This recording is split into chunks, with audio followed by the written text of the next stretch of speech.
सीख मिली आप लोगन की, जो हम बतौली आप लोगों से शुरुआत में कि नीला ड्रम से जवान तो जवान है, बुढ़ऊ दादा लोग डरात हुआ कहीं बुढ़िया न खरीद ले नीलका ड्रम। हाँ लेकिन बूढ़ा ऐसा ना करिए वो चचा आप लोग निश्चिंत रहा। लेकिन का कहे के बाद अभी एगो बलिया का घटना बहन का यूट्यूबवा पर देखत रही है। एक रिटायर फौजी की पत्नी 50 साल का बाद अपने प्रेमी के चक्कर में अपने पति के 6 टुकड़ा में कई के नदी के किनारे फेंकले रहे।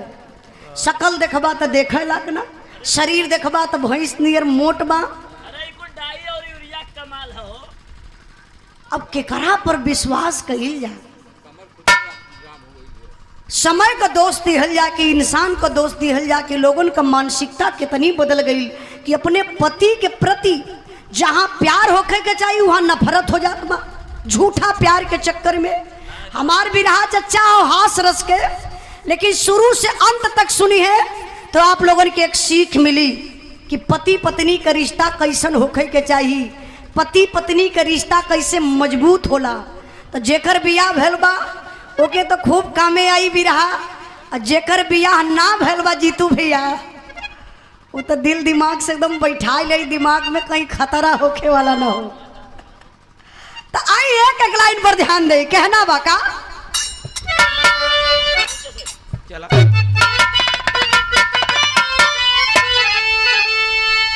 इकट्ठे रहली नार नबेली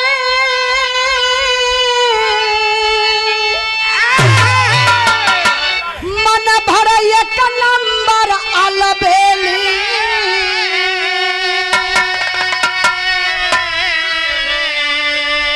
खेली पति के संग में एक दिन ऐसा खेल। भैया ए माइकल भैया एक पॉइंट तनी एक रहली नार नवेली मन एक नंबर अलबेली खेली पति के संग में एक दिन ऐसा खेल। हमरे गुरु जी माननीय प्यारे लाल कवि जी कहला कि भैया हरनवा हल्का कम कर दिया, हरन हनना था हरनवा हल्का कम कर। कहा पुरुष का भाग फिर वही आ गए हल्का से भैया। हाँ ऊपर वाले में तनी दिक्कत होता। हेलो बस ऐसे रही तो जानो तो तनी हमके बाहर कम पड़ी। डेली प्रोग्राम हो एमे कबो कबो दिने में हो जाता तो दोपहरिया में वो हालत खराब होती है कि दिक्कत हो जाता। देखिए कहा जाला कि मर्द का भाग नारी का चरित्र कब बदल जाई इंसान का बतिया छोड़ा भगवानों के पता ना बा। कैसे मास्टर साहब?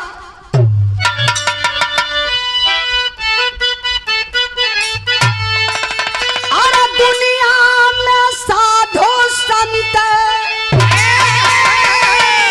और दुनिया में साधु संत जोगी बिचाता क्रिया चरित्र न बुझल विधाता क्रिया चरित्र न बुझल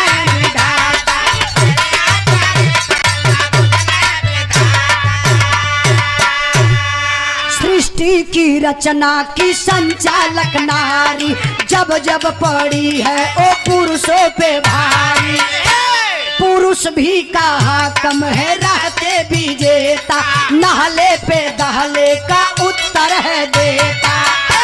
चतुरी की बहुत चतुर थी जनाना गंगा नहाने ओ जाती रोजाना हथवा में लोटा बगल दाबी सारी रोज मनौती उमांगे बेचारी। और हार गई इनसे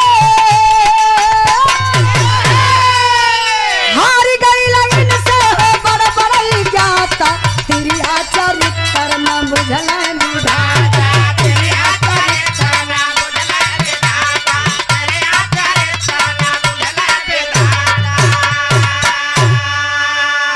तनी ध्यान दई बिरहा पर आप लोग ए बाबू।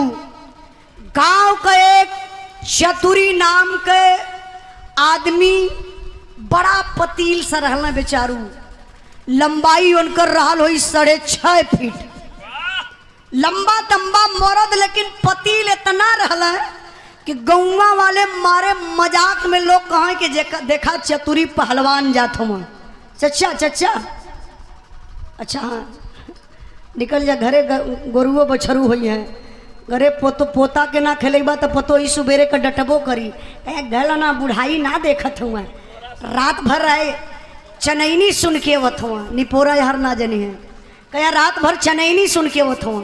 अरे भैया गोबर पानी का समय हो गई ले जाता कहे उता तू ही। कुछ बुढ़उओ दादा लोगन के जमाना में बड़ी सांसत है, पोता खेलऊ लेकर, पोता ना खेल है तो दिन भर सांसत सही है। वैसे कुछ दादा जवन हुआ घर का सम्मानित कि उनके केहू का ना राजा का जिंदगी जियत हुआ, देखा बैठल हम अजय वो वाली जिंदगी जियत बा सांसत वाली। पतोही ऊपर मास्टर नियर हमारे जो न कि का कहल जला के भैया हापा डल्ले रहे तो ऐसा लोगन के बिरहा ना जमी, वैसा लोगन के घर लौकी। अब आई तनी बिरहा पर ध्यान दई, जेके जेके पतोही से डर बा भैया उ जा सकला। चचा ऐसा मत ना हो, तब ठीक बा, हाँ बैठा बैठा, आप लोगन के ना डर हो रही है, तब ठीक बैठा, तब राजा हुआ। अरे जिंदगी अपन अपने तरीके से जिया, क्योंकि बस में रह के जियले का का मतलब हो। आई तरी बिरहा पर ध्यान दई। गांव का चतुरी पहलवान, नाम का पहलवान, अखाड़ा पे कहियो न गइलन। उनकर बियाह हो गल कैसे, एक चंपा के लड़की से। चंपा बड़ी सुंदर, इतनी सुंदर इतनी सुंदर लगे कि मालिक का डाल के बनौले हवन। गजब का चौड़ा लीलाट, अच्छा आम के फाकी नियर ओकर दोनों कटीली आंख, सुग्गा के ठोर नियर ओकर नाक, गजब का ओठ, 8 अंगूर को तो खाली है गर्दनिया बना देला मालिक। बा ऊ बंद गोभी महीना ई का कपड़ा छोड़ के जात हूँ नीचे, तो से क्यों पूछला है का। ऊ गजब का बाबू गोलका कपार, इतनी सुंदर जब करियाई साड़ी पहन ले हो, सेंट उंट मार के जीतू भैया जब रोडे पड़ी चला तो हई नौजवान भाई लोगन का बतिये छोड़ा, हई बुढ़उओ दादा लोग चश्मा उतार के बा निहुर के सूंघन नीचवा जमीनिया कहे इतना महक लगत यो सुंघले हुआ। दादा लोग चश्मा उतार के अखिया से कहाँ रहल रे जमाना। बा हाँ तो चंपवा बड़ी सुघर, लेकिन शरीर है बुढ़ाई का। बड़ा लोग बड़ाई करें, अब बड़ाई करत करत अब उनके अपने मर्द से जो नफरत होके लगल। अब 4 जने से मोहब्बत हो गई। देखा यह खतरा बा, यही खतरा से जे बच गल, तब तो यही खतरा से जे बच गल बा तू तो अपने भतरा के बचा ले। जे खतरा से बच गल तो बचा ले, नहीं तो फिर नीलका डरम पिलका डरम तो हईबे करे। अच्छा जानत हुआ कुछ मर्दन का आदत होले, एकाक मर्द बड़ा सानी होला, बड़ा सम्मानित होला, एकाक मर्द ऐसा होला हाँ लतखोर, दुअरवा 4 फेरा करी है। हाँ कोनो मेहरारू के देख लेला सुघर बा, 4 लड़का का मतारी हो तो जान तो का कहिए, हाँ तो 4 लड़का का मतारी है लेकिन जान मारेंगे। दुअरवा जाते जाते ये भैया का करी हैं, लड़कवा के टाफी बिस्कुट ले जाए लगी हैं। टाफी बिस्कुट ले जात फिर देखिए कि भौजाई का मन हमरे और लगत है तो लड़कवा के उठाई के कोरवा में खिलावे लगी है। अब कोरवे में खेलई है ना, लड़कवा का नकिया पे कैसे पोछ दिल अपने लड़का का ना, उताऊंगा भौजाई के चक्कर में लड़का का नाक तक पोछ दी है। अब धीरे धीरे समय बीती तो ले जाए के ठंडा और समोसा भौजाई के खियावे लगे हैं, ताकि भौजाई जान जाए कि देवर हमके बहुत मानत हम। कुछ लोगन के ऐसा काम हो, 4 जने से मोहब्बत भइल चंपा के, अपने पति से लगनी नफरत करे। अब वो सोचत चाहिए कि अपने मर्द के मरवाए दे तो हम जो न श्रृंगार ना कर पाई, हमार श्रृंगार धूमिल हो जाई। ऐसन करी कि हमार मर्द जियते रहे और दुनिया का सारा खेल हम खेल लें। अब दिखाई चंपा करत का ही एक लाइन तर्ज लगल मास्टर साहब।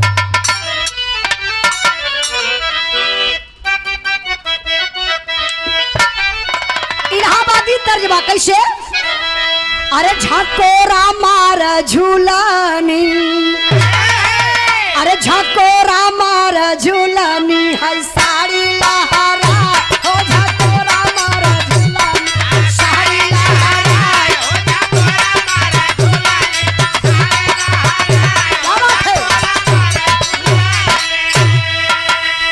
भाव पर ध्यान दई। ई चंपा का करत यही मास्टर साहब, ए हो गंगा माई, अरे ए हो गंगा माई बलम का अखिया फोड़दा, ए हो गंगा माई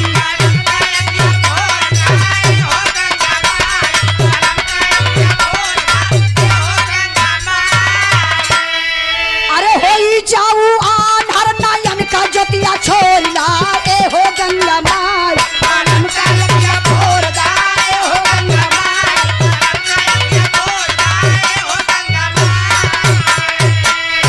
चतुरी सोचल काहे गंगा रोज नहाले,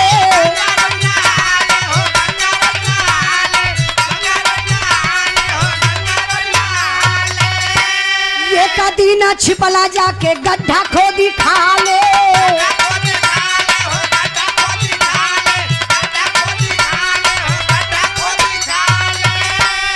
अरे सुनला जम्मा नौती सोचो ये कर गर्दन तोड़दा, ए हो गंगा माँ बलम का लखिया फोड़दा, ए हो गंगा माँ।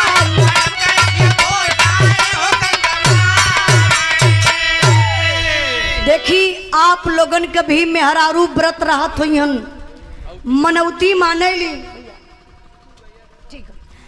मनौती मानेली कि हमरे पति का उम्र लंबी हो, हमरे पति का मान सम्मान बनल रहे, हमरे पति के कोनो परेशानी दिक्कत समाज में ना हो। लेकिन हई देखा चतुरी का मेहरारू रोज रोज गंगा जी नहाए जाती, नहाए के मनौती माने कि हे गंगा माई हमरे पति का दोनों आंख फूट जाए, हमरे मर्दे का दोनों आंख फूट जाई तो तोके डबल नारियल डबल चुनरी डबल कराही चढ़ाई। अच्छा रोज मनौती माने।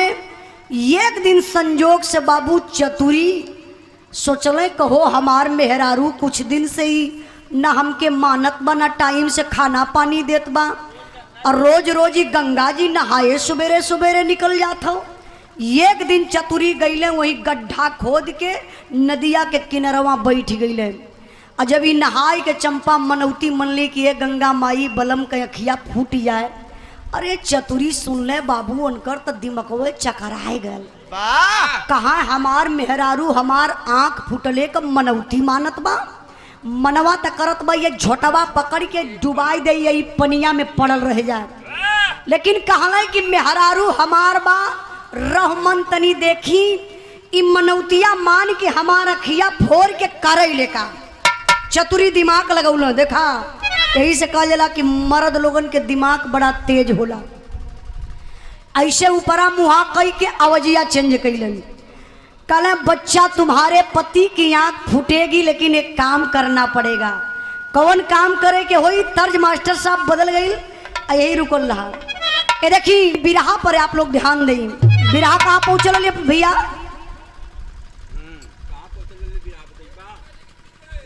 क्या मेरे चच्चा देखला ना, ये बिरहा जीतो भैया चारे जने सुनवैया रह, लेकिन बढ़िया सुनवैया रहला तो गवैया का मन लगेला।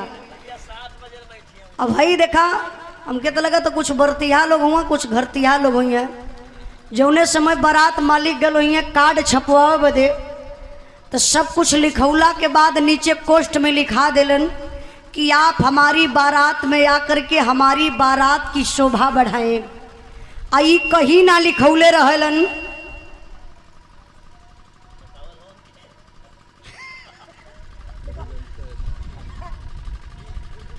ऐसा बावत हो गुरु चेला, ई कहीं ना लिखौले रहलन कि आई के हॉस्पिटल बनाए के एक आग ठेले के चारपाई आराम से लोगन सुतिहा। अरे एक आध घंटा का टाइम तो कम से कम आप लोगन के देवे के चाहिए, लेकिन फिर भी चला ठीक बा, जे सुतल बा उ सुतल आनंद ले ले, जे बैठल बा उ बैठ के बिरहा सुने। अब चतुरी वही गढ़वा में से आवाज ऐसे ऊपर कई के मुंह आवाज देहलन, कहा थवन का कहला मास्टर साहब?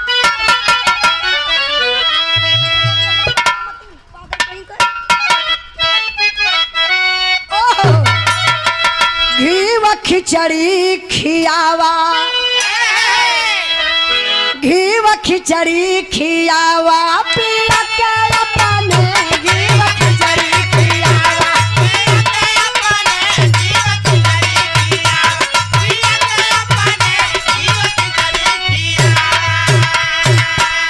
अरे खाई है घीव खिचड़ी तो चढ़ी जाई चरबी, अब फिर जवन मान करी तावन तू करबी।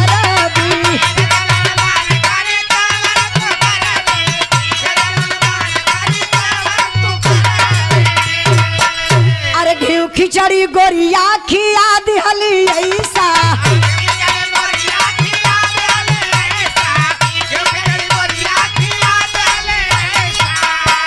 चतुरी मोटा जल जस भादो का भैसा। ए भैया तनी हल्का पतला करा, चतुरी वही से ऐसा ऊपर मुंह कैलन कले कि अरे मेरे भक्त अपने आप के गंगा माई बन गई। चतुरी कहले अरे मेरे भक्त हम तुम्हारे भक्ति पर प्रसन्न है, तुम्हारे पति की दोनों आंख फूटेगी, लेकिन बच्चा एक काम करना पड़ेगा, डेली डेली घी खिचड़ी खिलाना पड़ेगा। 6 महीना जाते जाते तुम्हारे पति की आंख फूट जाएगी। चंपा काली जय जय जय जय जय जय हो गंगा मैया जय हो। अरे घी खिचड़ी से हमारे पति का आंख फूट जाई, तब तो सहजे उपाय बा। गगरिन घी हमारे दाल चाउर घर का की नहीं के काबा।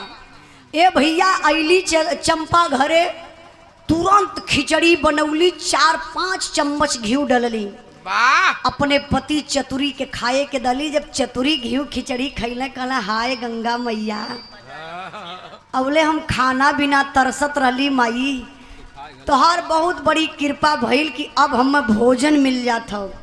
अब एके तो हड़बड़ी धैले बा कि इनकर अखिया कितना जल्दी फूटे। डेली डेली में दिनवा भर में 4 बेरी 5 बेरी घिउआ खिचड़िया खियावे लगल। धीरे धीरे 6 महीना बीतल, अब चतुरी नखरा लगावे लगलन। अच्छा एक बात आप लोग बतावल जाई, जवन मर्द 6 महीना घी खिचड़ी खाई ओकरे आंख का रोशनी कमजोर होई कि तेज? अरे भैया उनच के चौकी तोड़ देगी। तो से ये पूछला कि उनच के चौकी तोड़ी?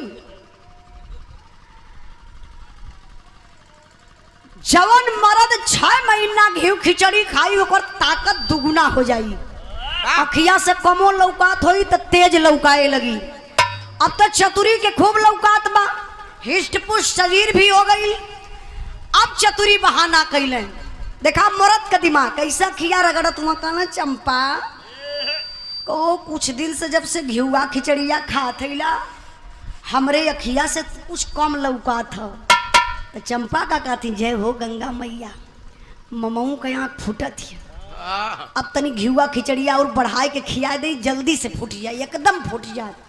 अब भैया घी खिचड़ी का मात्रा और बढ़ौली। जब घी खिचड़ी का मात्रा और बढ़ा दली, धीरे धीरे 7 महीना भयल।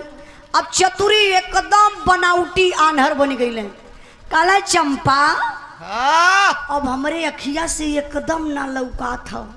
देखा लौकाए के तो कौ गुना लौका था, लेकिन चतुरी बहाना करत कि अब हमारे अखिया से एकदम ना लौका था। जब अपने मेहरारू चंपा के देख ले ना तो चतुरी हर बार ऐसा लगा है काटो में बात देवाल वाल टोवा लगे लड़ियो सहयोगी रहने लगा था।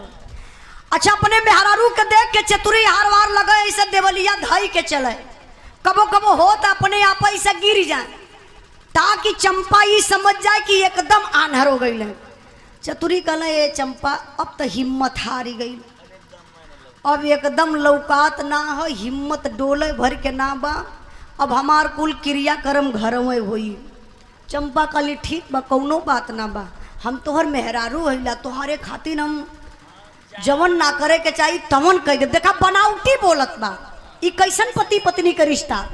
कहला जवन न काबा तवन करे के तैयार हिला, तोहरे बदे हमार जान हाजिर बा।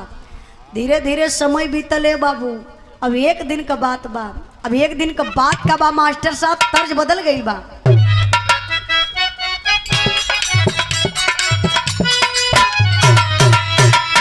छोड़ी भाव पर ध्यान दे कहना बा आन्हर हो गई है मर्दाना घर के रहला चार दीवाना रोजाना घर में बोलावा आधी रतिया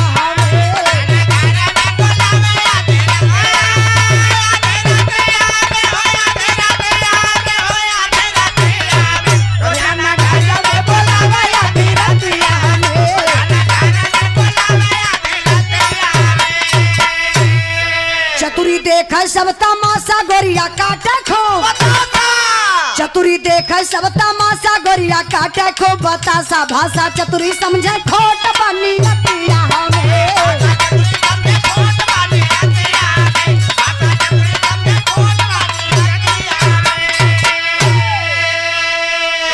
आन्हर हो गईले मर्दाना गोरी के रहले चार दीवाना चार दीवाना का मतलब समझत ही ना चारों उनकर रसिकवा सोचली कि हमार मरद तैयार हो गई है अब हम मैं करे के काबा जोन बहरे बहरे हम घूम के मिले जात रही है अब वो चरहुन के घरे बुलावे लगली देखा इनकर दिमाग जब चरहुन के घरे बुलावत है तो चरहुन का टाइम बनले बाड़ी चारों ही ना जानत हुआ कि हमान चार जने बाड़ी चरहुन का टाइम ही बोलने ही कि हमार मरद 10 बजे तक आई जाई खाए पी के सूत जाई पहिलका के बोलौली 10 बजे राती का दूसरका के 12 बजे राती का तीसरका के 3 बजे 2 बजे राती का और चौथका के 4 बजे राती मत बोला अब चरहुन के टाइम दे दहली चारों तो अपने आप में खुश हुआ 10 वाला सोचा था कि जब 10 बजे रजा तब चलबे बेचैनी धैले और टाइम देखत बा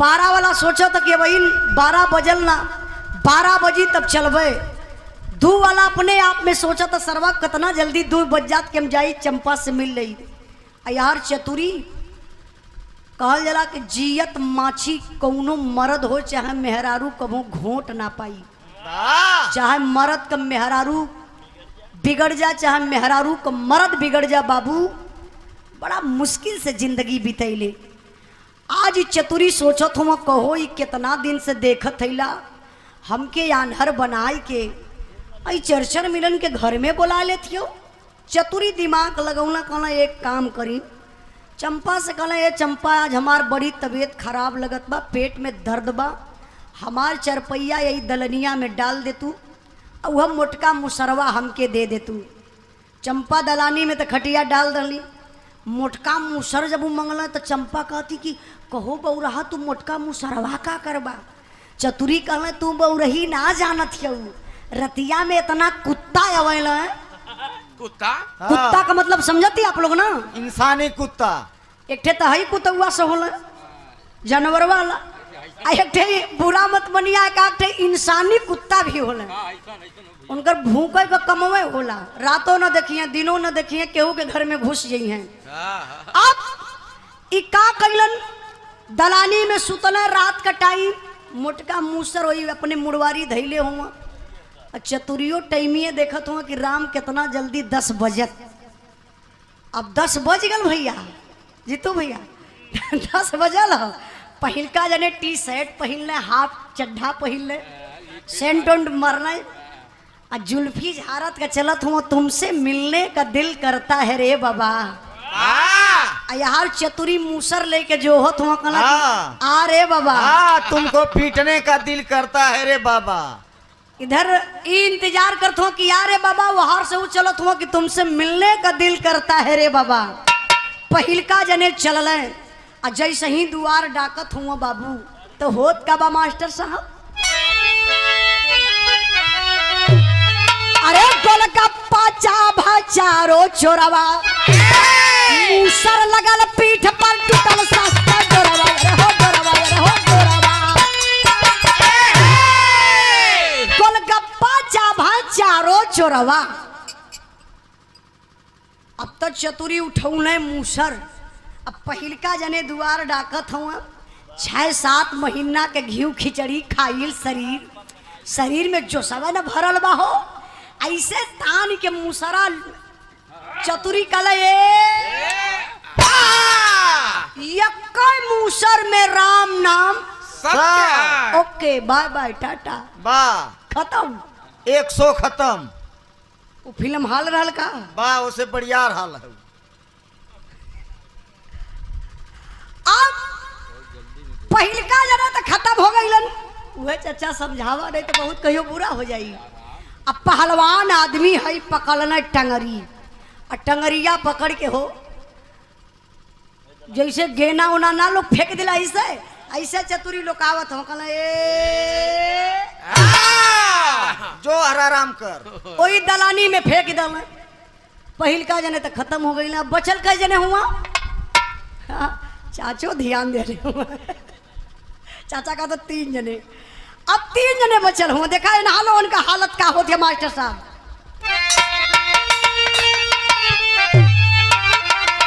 अरे लगल पीठ पर जब मुसर का मार सारा यना रह गइल।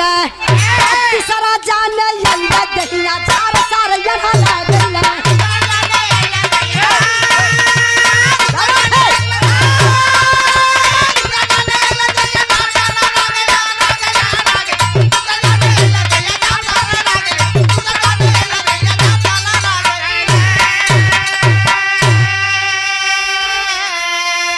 पहला दूसरा तीसरा चौथा चमकी आइला पारा पारी हो।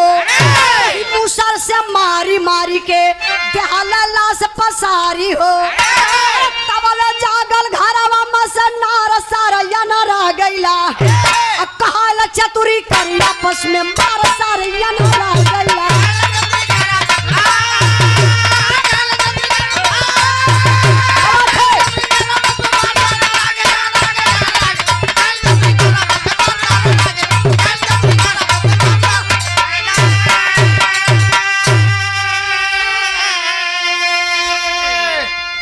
भैया बजल में 12।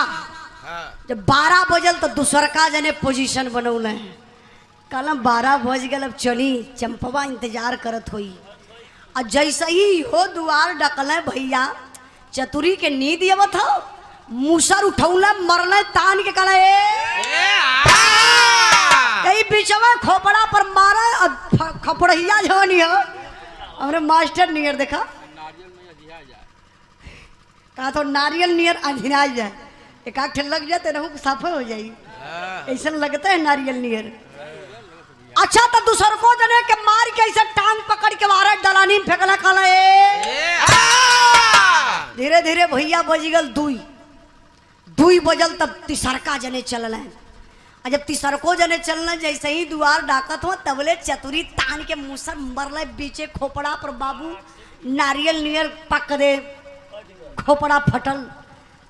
अब पकड़ के टांग उठाए कैसे लोग आए के फेंकना कले तब ले 4 बजल। जब 4 बजल तो चौथा जने अइलन। और चौथो जने अइलन तो बस ओनहू के मार के एक मुसर और वही गिराई के लाते लाते खपस के ऐसे टंगरी पकड़ के वारे लोग आए के फेंक दिलन। चारों जने खत्म। ये बिरहा के माध्यम से एक बात भी बताई अपने नौजवान भाई लोगों से। यहाँ तो नौजवान भाई लोग कम लौकत हो लेकिन चाचा दादा लोग सुनत हो तो ये बतिया जाए के समझई है जरूर कि उजलवा इसे कहत रहले बेटा सुधर जइहा। जानत हुआ का प्रेमिका अगर कितनो प्यार करत हो जीतू भैया यो बरे आरती छोटू वाले में रोल कैले हुआ ना। जो आरती छोटू वाला एक बिहार का कांड हो आप लोग देखले हुई हैं तो मैं जीतू भैया काम कैले हुआ छोटू को रोलवा ये कैले हुआ है। तो देखिए प्रेमिका ए भैया भैया 2 मिनट हाई वाली बात हो तो जा सकला एक बदे तब। हाँ निकला निकला निकला जल्दी निकला ना। हम तो खुद चाहते हैं कि निकल जाए। आप तो कब से बोलत रहा है। हाँ निकला निकला निकला बाहरों देखिला अच्छी बात है निकल जा। अब ध्यान नहीं बाबू प्रेमिका केतनो कसम धरावे केतनो कहा कि हमार माई ना घरे बाबू ना घरे हम अकेले बानी। केतनो जबरी कई के कसम धराए कि अगर घरे बुलावे बाबू आप लोग कभी जिंदगी में घरे मिले मत जाए जाई। वाह काहे वाह जहू के होई तो शिवानी में बुला लिया। तू महाराज भल हुआ प्रवचन दे वाला भल हुआ कहतो हम बोलेबो करी तो चल जिया शिवानी में। शिवानी में काहे लोग चल जी हैं? बा के उला खेदबो करे तो दूसर सिवान धैले अपन। अरे जा बड़ी मार खइबा पागल आदमी। नहीं भैया, प्रेमिका कितनो बुलाई कतला कहा जाला कि बुलाती है मगर जाने का नहीं, जाएंगे तो वहां खतरा है। अब देखल जा चारों जने तब मराई गईलन। धीरे धीरे भोर हो गयल, सुबेर हो गयल। जब चंपा उठली मुहबाई लेत ऐसा अंगड़ाई लेत अली कली कहो चार में से कौना अलन। हाँ आज तो ये कोसो ना चलल। और जैसे ही दलनिया में जाए के देखत यही तो ये भैया चारों का चारों मरल परल हुआ, खून से शरीर लथपथ हिलावट डोलावत है, कौनो हिलते डोलत ना हुआ। चंपा घबराए गईली अपने चतुरी पति के पास कली कहो घरवा में कैसन 4 गो लाश हो। कहले का तू हम पागल समझत हो, आँख न दीदा साझे कैले बीदा। ये बतावा हमके का पता कि कैसन लाश बा, लेकिन हाँ रतिया में कुछ खटपट होत रहा। हमके शक लगता उ सरवा चोर रहा है, आपस में लड़के मर गईला जौन के चतुरिया मरले हुआ। कली आई हो दादा अब तक लगा था कि पक्का हाथ में हथकड़ी लगी। चतुरी कहना निश्चित है कि हाथ में हथकड़ी लगी। हमके कहा हम तो अनहर आदमी चाहे घरे खाई चाहे बहरे खाई, हमके 2 रोटी से मतलब बा। हमके टेंशनवा तुहार बा, तू इतनी सुंदर हो, तुहरे दोनों अखिया से लौकात हो। तू जेलवा में जईबू हाँ तो में आश्रमो बंद है। जेलवा में ऊ का करी है खोजत है खौखियाल है। देख ले चचा, अब बर्दाश्त से बहरे होता। गुरु चेला हुआ समझा दिया तो ठीक है, नहीं तो फिर दिक्कतें हो। ध्यान दे बाबू। अब धीरे धीरे समय बीतल, दुअरवा संजोग देखा एक ठे भिखारी आई गल। चंपा दिमाग लगौली कहली हे सुनबा एक ठे भिखारी आयल हो, जुगाड़ कुछ लगौता काम बन जात। चतुरी कहले बोलावा। चंपा बोलाए के भिखरिया के लिए अली। चतुरी कहले भैया हम दोनों आँख का अंधा आदमी, एगो बीरन काम कर देता तो तोके हम रुपया पैसा बहुत कुछ दे दे। कहल जला मरता क्या नहीं करता, पेट का सवाल बा। चतुरी कहले दिन भर जितना नाम पैबा, दिन भर जितना मंगवा ना पैबा उससे ज्यादा हम तोहके दे देबे। बेचारा भिखरिया पूछत बा कि अरे सरकार कमवा का हो? कहाँ हमरे घरवा में एगो लाश है, वही के फेंक के हो। लाश कई गो बा? कगो 4 गो। लेकिन चतुरी वो भिखरिया से एक लाश बतौलन। 3 गो लाश दलानी में, 1 लाश के बोरा में भरल आ घिसराई के ले आई कोई दुआरी पे कैलन। भिखारी ले के लाश एक कंधा पे रखलस बाबू और ले के चलल बा गंगा जी के तरफ। तो होत का बा मास्टर साहब?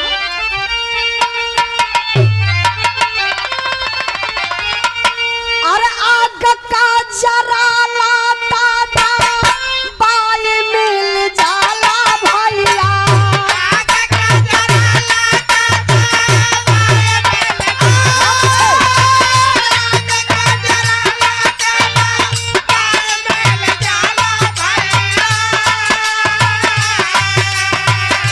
पेट का जराला हो करावा तुलता।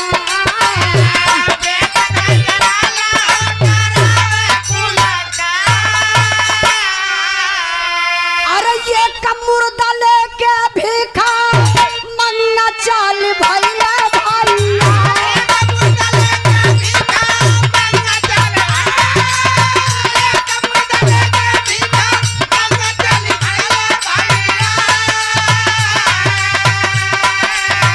एक फेंकिया दूसर मुंह पे सारे आम।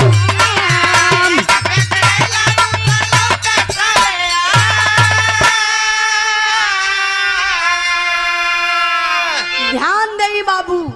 भिखमंगा बेचारा ऐसे लाश के कान्हे पर उठौलस और ले जाए के गंगा जी में फेंक दिहलस।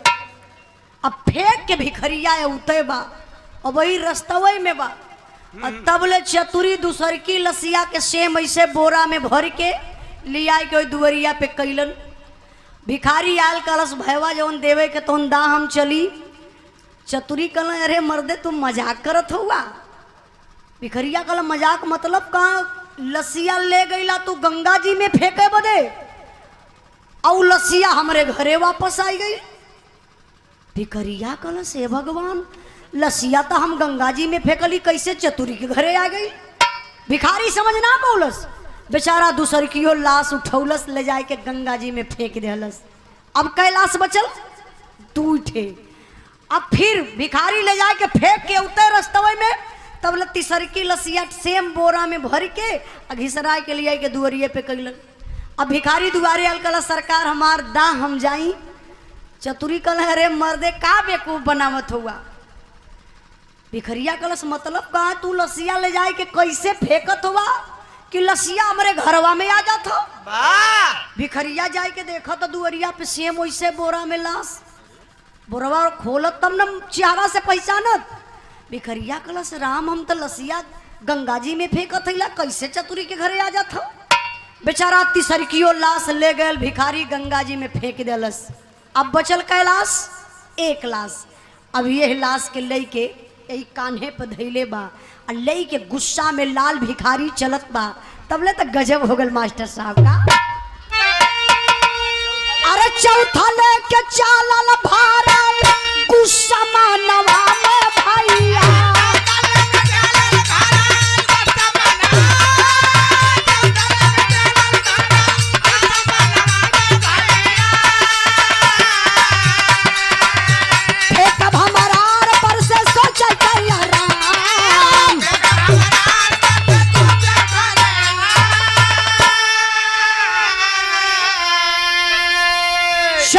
लाश के लेके भिखारी कंधा पे चलत हो, मनवे मन में गुस्सा था कि सरवा एके हम फेंकत हिलाई चतुरी के घरे चल जात मा। अब की बार यहाँ से ना फेंकब, थोड़ा से अगवा बढ़ी के फेंकब। भिखरिया बेचारा आगे बढ़ी के तनी समूच रहल, वही पे चढ़ल चहलस। और तब ले भिखारी का पैर फिसलल, हयो लसिया बा बोरवा के मुहवा खुल गल, हाथ से बोरा छूटल, अब मुंह खुलल, लसिया बोरवा में से बहरे निकल गई। अब खरखराई के लसिया खर खर खर खर वही नदिया के किनरवा गिरत हियो। संजोग देखा जहां लसिया गिरत हियो वही के ठीक इतने दूरी पर एक बुढ़ऊ दादा, गांव के पांचू दादा, बड़ा बुजुर्ग रहले, बेचारू मैदान कह के वो पानी छुअत रहले। वाह केथुआ से लाठी से। पागल कहीं कर पानी कैसे छुअल जाला, आप लोग समझदार है। ताल पोखरी में पहले सब जाए, अब तो घरे घरे लैट्रिन बन गई। अब वो पानी छुअत हुआ दादा, स्थिति का उनकर बा, निगोटा कान्हे पर ऐसे बा, अधोती उनकर कमर में बा, पानी छुअत हुआ तबले खरखराए के लाश गिरल। अब दादा पीछे मुड़ के देखल, मुहवा उनकर बवाए गल, दांत मुहे में यक्कौना यक्का शब्द बोलत हो, जोर जोर से चिल्लात हो, भू भू भू भू भू। मतलब वो कहाँ है भूत, और दादा के मुहवा से निकले भू। अब एक दादा सोच गए कि भूत बा, मारे डरन अपन जान बचाए के वही स्थिति में उन्हीं उठो ना बांध पौले, गांव के तरफ भागत हुआ जान बचाए के। अब भिखरिया का कैलस वही ऊंचे चढ़ल, कल सरवा चौथकी बारी हमारे हाथे से छोड़ाई के भागत हो। देखी चतुरी के घरे जाला कैसे। अब तो बुढ़ऊ दादा मारे डरन और लसिया से भागत हुआ। भिखरिया समझ गयल कि वो लसिया भूत बन के देखा वह सरवा जात बा चतुरी के घरे। अब मामला कंफ्यूज हो गल। अब भिखरिया दौड़ावा शुरू कला कला, तोहरी बहन की रुका रुका। अब बुढ़ऊ दादा जब पिछवा मुड़ के देखला कला, आई हो दादा इ तो लसिया भूत बन के हमके दौड़ावत बा। भिखरिया समझलस लसिया भूत बन के वह जात बा चतुरी के घरे। अब बुढ़ऊ दादा समझल कि लसिया भूत बन के हमके दौड़ावत बा। दादा दौड़े गिर जाए, तबले भिखरिया जाए के आगे से घेर के बुढ़ऊ के पकड़लस। कलस कहो सारी बतावा, दिनवा भर तू चतुरी के घरे जइबा और दिनवा रतिया तुमके हम फेंकबे, यह हमार काम बा। बुढ़ऊ दादा का तो अरे बचवा हम गांव का पांचू दादा कभो मैदान कह के पानी यहाँ ना छुआ आई, तब ले है पकड़लस भिखारी घगेला कहले तोहरी बहन की हमें पता है कि तू पांचवे हवा। चौथी बार में पकड़ा गल होता तो कहता हम चौथी हिला, अब की फिर ना पकड़ा होता फिर फेंकी तो अगर छठवीं बार में पकड़ाता तो कहता हम छठू हिला। मतलब तू चौथी पांचू छठू दसू आठू बना, हम तो के फेंकी। दादा कैया घगेला पकड़ के जियत है। आपो लोग सतर्क रही हैं, कबो ऐसी जगह मैदान वैदान करे मत जाल जाई। पकड़ के घगेला भिखरिया उठाए के पटकलस कलस से पकड़ के यह ठेगुना लगाए के बाबू यही सीना पर दबलस। अब बुढ़ऊ दादा के मुँहे से खून निकल गए। दादा हाथ होत जोड़ते हुआ तबले भिखरिया ले के वह उनकर जवन बा निंगोटा ऐसा लपेट के बुढ़ऊ दादा के मुँहे में डलस। अजवनी धोती बा छोड़ के हाथ गोड़ बांध के एकदम गठरी बनौलस, खींचले ले के आयल ऐसा लोकाय कोई गंगा जी में फेंकलस। कला गंगा जी ले जाए के कभो जिंदगी में मत लौटाया। पांचू दादा के जियते भिखारी फेंक दले गंगा जी में, बह गई ने पांचू दादा। आयल भिखरिया कलश चतुरी से का हो भैया आयल चतुरी तो समझत हुआ कि चारे लसिया रल फेंका गई तैयारी कहाँ से। कला नाही तो हर तेवर देख के लगत रहल कि अब वो आई वही ना। कला ना भैया अवत रहल है, नंगे धड़ंगे भागल ही गांव के तरफ अवत रहल। आगे से जाए के घेर के पकड़ ली, वहू पे डेरात ना कहा हम पांचू हिला गांव को हम में छोड़ दा। तब तक भैया हमरे गुस्सा लगल, ओकर निंगोटा पकड़ के ओकरे मुँहे में डाल के हाथ गोड़ बांध के ओके फेंक दिली। चतुरी कहला आई हो दादा ई तो जियते पांचू दादा के फेंक दिलस। पक्का हो कि हाथ में हथकड़ी लगी, जेले के रोटी खाए के पड़ी। कहला ए चंपा जो रुचे पचे जल्दी भिखारी के दई के भगावा, नहीं तो देखा जिंदे पांचू दादा के फेंकले बा गंगा जी में। पक्का हो हाथ में हथकड़ी लगी, जो रुचल पचले बाबू। चंपा लियाई के भिखारी के देहली। भिखारी के का पता, वो तो सोचत हम काम कैले हिला, मजदूरी मिलल। ले के भिखरिया 9 2 11 हो गए। अब चतुरी ले के वह मोटका मूसर बलौलन चंपा के वही अंगना में बैठौलन, मरलन 4 मूसर। जब 4 मूसर लगल तब हमारे गुरुजी माननीय प्यारे लाल कवि जी पूरे समाज के देख के पूरे गाना का निचोड़ लिखलन। बड़ी इंपॉर्टेंट लाइन बा, ये लाइन के आप लोग दिल और दिमाग में रखल जाई, सबके लायक की बात बा। कैसे कैसे?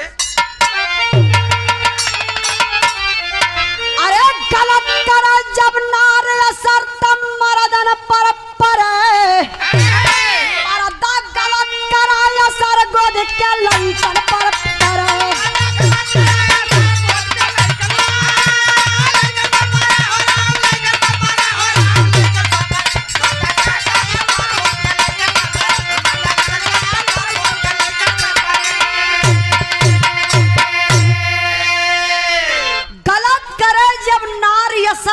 मर्दन पर परे, मर्दा गलत करे असर गोद के लइकन पर परे।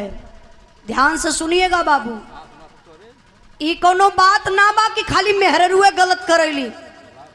गलती दोनों पक्ष से होले।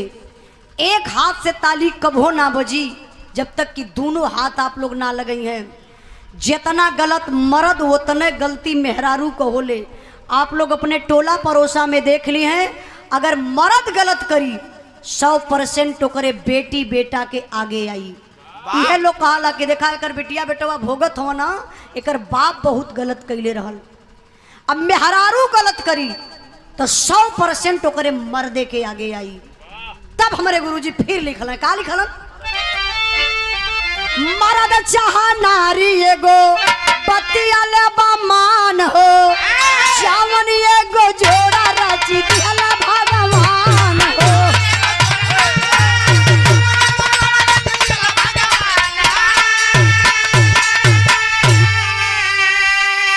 अरे गलत काम का असर हो जन जन पर परी, मर्दा गलत करा असर गोद के लइकन पर परी।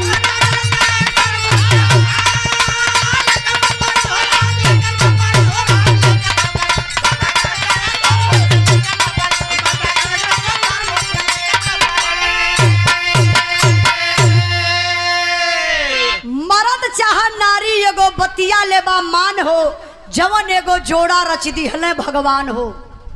मालिक सबकर जोड़ा बनौले हुआ, शादी विवाह हो जाता वही के अपन दुनिया समझा, वही के अपन धन समझा, वही के अपन घर का लक्ष्मी समझा। लेकिन हाँ इना की मर्द लक्ष्मी समझे, मर्द बात नारी अपने पति के देवता समझे, वही के दुनिया समझे, वही के सब कुछ समझे बाबू।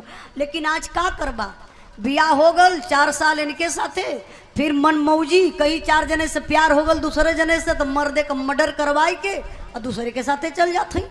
यह समाज में देखे के मिलत बा। आज बिना मतलब के समाज के हमारे भाई बेटा मौत के घाट उतरे जा रहे हैं, मौत के घाट उतारे जा रहे हैं। जरा सोचिए बाबू। अब एगो कांड हम गोले बानी, आप लोग सुनले होयन, अलीगढ़ का कांड रहल। एक लड़की रहल, शादी भइल, शादी के 15 दिन के बाद अपने पति के जवन मुंह दिखाई रुपया पैसा पौलस, गहना वहना पौले रहल, बेच के 1 लाख रुपया जुटाई के अपने आशिक के देहलस। अब बदमाश खोजवाए के अपने पति का मर्डर करवा दिलस। बताइए वो बेचारे का का गलती रहल। माई बाप का गोद सुन भइल, माई बाबू का बुढ़ाई बिगड़ गई, और वो तो पापिन जाई के दूसर फिर बियाह कैलई। आज जेल में बा, कल छूट जाई, जेलों में बा जिंदा, ओकर आदत गंदा बा, तो कहीं भी कुछ कर सकैले। तो आज समाज में भाई बेटा आपके मारे जा रहे हैं। कमी यह बा कि अपना से कोई प्यार करे के तैयार ना बा, झूठा प्यार के चक्कर में बुराई का रास्ता छोड़ के आप लोग अच्छाई के रास्ता पर चलने का काम करिएगा। हमार बिरहा गौले का मतलब यह भयल कि अपने परिवार के साथे खुश रहा, अपने परिवार के साथे जिया मरा। आइए अपने परिवार पर ध्यान देबा तो दूसरे के परिवार पर निगाह न जाई, तो गलत काम करबे न करबा तो कहीं मर्डर होबे ना करी। चाहे पत्नी का हो चाहे पति का, दोनों का मर्डर होत बा। अभी हम देखलिए यूट्यूब पर एक पति अपने प्रेमिका के चक्कर में अपने पत्नी के 17 टुकड़ा में काट के 20 घंटा कुकर में उबाल के ले जाए के मछलिन के खिया देहलस। इना के पतियन का मर्डर होत बा, पत्नी का भी मर्डर होत बा। काहे? बस 4 दिन के झूठा प्यार के चक्कर में। नारी और पुरुष को दोनों लोगों को ध्यान देने का जरूरत है, आप लोग ध्यान दीजिएगा। बिरहा का आखिरी पॉइंट, आखिरी भाव बा मास्टर साहब, कुछ गाँव बजाओ में गलती भइल कि आप लोग क्षमा करने का कष्ट करिएगा। आवा